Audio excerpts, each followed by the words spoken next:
जय Shri Ram. I am doctor Manish Jaiswal. तो रीनीट 2026 के पेपर ने एक नया ट्रेंड सेट कर दिया है नीट के एग्जाम को लेकर। और नेक्स्ट ईयर नीट 2027 का जो पेपर होने वाला है, अभी उसको लेकर बहुत सारी अनसर्टेनिटी है। हालांकि गवर्नमेंट ये कह रही है कि अगले वर्ष सीबीटी मोड पे पेपर आयोजित किया जाएगा। वापस से हम रीनीट 2026 के पेपर पर आते हैं। मैं बहुत सारे बच्चों के संपर्क में हूँ ऑलरेडी, जिनको हमने अपने कोचिंग संस्था में पढ़ाया है। इसके अलावा और भी बहुत सारे बच्चे जो काउंसलिंग से रिलेटेड क्वेरीज के लिए मुझसे कॉन्टैक्ट करते हैं। उनसे बात करने के बाद एक चीज़ मैंने ऑब्जर्व किया कि निश्चित तौर पे इस बार बच्चों का फिजिक्स और केमिस्ट्री वाला पार्ट बहुत सारे बच्चों का काफ़ी पुअर गया हुआ है।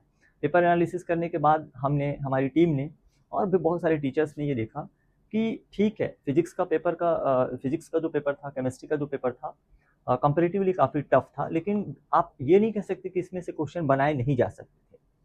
तो क्या कारण हुआ कि बच्चे स्पेशली फिजिक्स केमिस्ट्री में पेपर अटेम्प्ट नहीं कर पाए? क्या रीज़न हुआ? जबकि एग्जाम हॉल के बाहर में अगर आप पेपर को देखेंगे, सावधानीपूर्वक आप ऑब्जर्वेशन करेंगे, सावधानीपूर्वक अगर आप क्वेश्चन को पढ़ेंगे, तो आप पाएंगे कि इसमें बहुत सारे क्वेश्चन ऐसे थे जिनको आराम से बनाया जा सकता था, लेकिन न बनने का कारण एक तो क्या होता है, थ्रू आउट द ईयर आपके पढ़ाई करने का जो पैटर्न है ना, वो बिल्कुल बदल गया है।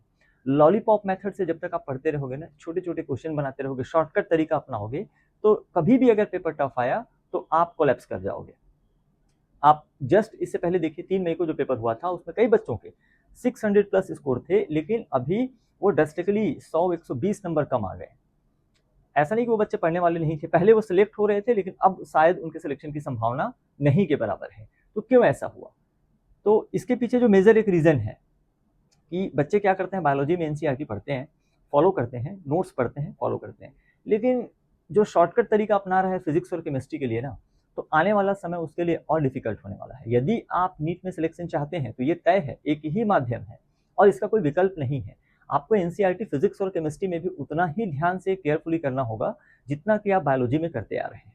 यदि आप नहीं करेंगे, मैं कई सारे बच्चों को देखता हूँ कि वो एनसीईआरटी के अलावा एनसीईआरटी पे डिपेंडेंट बुक्स पढ़ते हैं, एनसीईआरटी का जूस, एनसीईआरटी का एक्सट्रैक्ट, एनसीईआरटी का मसाला, ये तमाम चीज़ें। एनसीईआरटी का कोई सब्स्टिट्यूट या विकल्प नहीं है।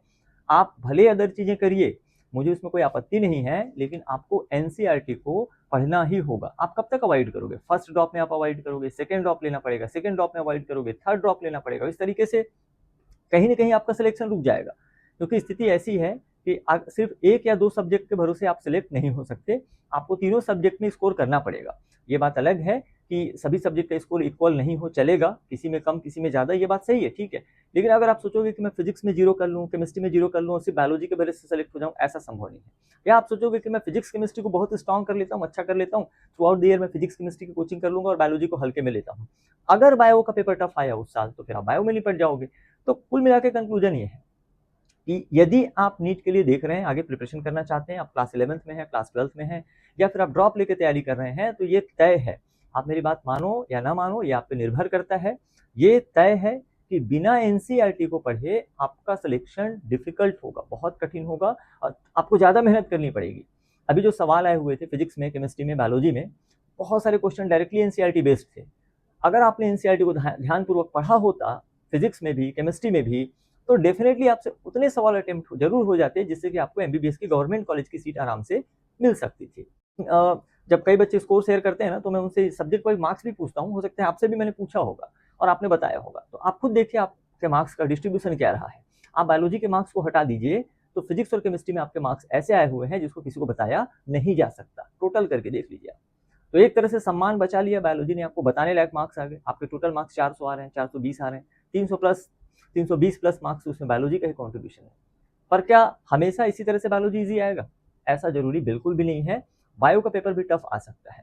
तो किसी भी सब्जेक्ट को आपको हल्के में नहीं लेना है। प्लस जितना डेडिकेशन से आप बायोलॉजी को एनसीईआरटी में पढ़ रहे हो, है ना, और जितना डेडिकेशन से आप बायोलॉजी में एनसीईआरटी के रिलेटेड क्वेश्चन सॉल्व कर रहे हो, उतना ही एफर्ट, उतना ही डेडिकेशन आप फिजिक्स और केमिस्ट्री में भी एनसीईआरटी को लेकर लगाइए। डेफिनेटली आपका रिजल्ट इंप्रूव होगा ही होगा। यदि आप ऐसा नहीं करते हैं तो नतीजे आपके सामने हैं।